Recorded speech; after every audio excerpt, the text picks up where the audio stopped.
Well, WWDC is underway and a lot of cool stuff has been revealed, but a lot of the hype has been around some of Apple's latest announcements from the event. So this is a quick run through of some of Apple's biggest product announcements from WWDC 2017.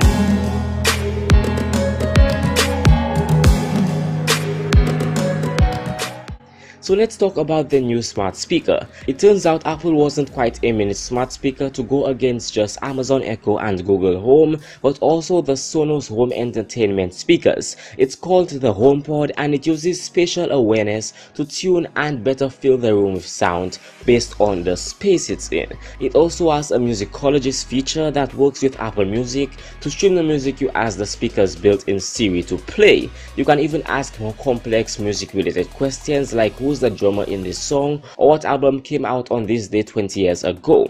In terms of design, the HomePod features a mesh body and comes in at just under 7 inches in height. Powering user interaction with HomePod is Siri. The 7-inch device comes with 7 tweeters and runs on an Apple A8 chip. The HomePod ships in December starting at $350. Apple's introducing updated iMac desktops with improved Retina displays, graphics boosts, Kaby Lake processors, and USB-C. They will also support graphics for VR content creation. During the keynote, Apple demoed this by showing off a VR game featuring Darth Vader, a lightsaber, and TIE Fighter. There is a new iMac Pro as well, with a 5K display with improved cooling capacity and 8-core Xeon processor upgradable up to 18-core, up to 4TB of SSD space, up to 128GB of ECC memory, 4 Thunderbolt 3 ports, and a built-in 10GB Ethernet. The new MacBook Pros and iMacs now start at $1,299, but you'll have to spend just about $5,000 for the new iMac Pro. Now a bit about iOS 11. The new version of the iOS software has some pretty cool social updates, such as an update to Siri that has improved speech, the ability to translate sentences into different languages, and on-device learning that suggests actions based on what you do on your iPhone or iPad. iMessages now live in the cloud with synchronized conversations that you can delete from any device you own that are under the same account. You can also pay and receive payments from contacts through iMessage. Look forward to new features on maps like do not disturb while driving integration and photos like the ability to make loops of your live photos. There's also a totally redesigned App Store and a refresh on the control center, which now packs all of your notifications into a single page. All iOS devices will get the boost later this year. Apart from the new iOS version, there are also updates for Apple's watchOS, macOS, and tvOS. watchOS 4 brings new features such as a redesigned workout app, new watch faces, and a new dock interface, and much more. And as for the new watch faces, the mainly 3 main characters from the Toy Story series, which are Woody, Buzz Lightyear, and the girl that I can't remember her name at all.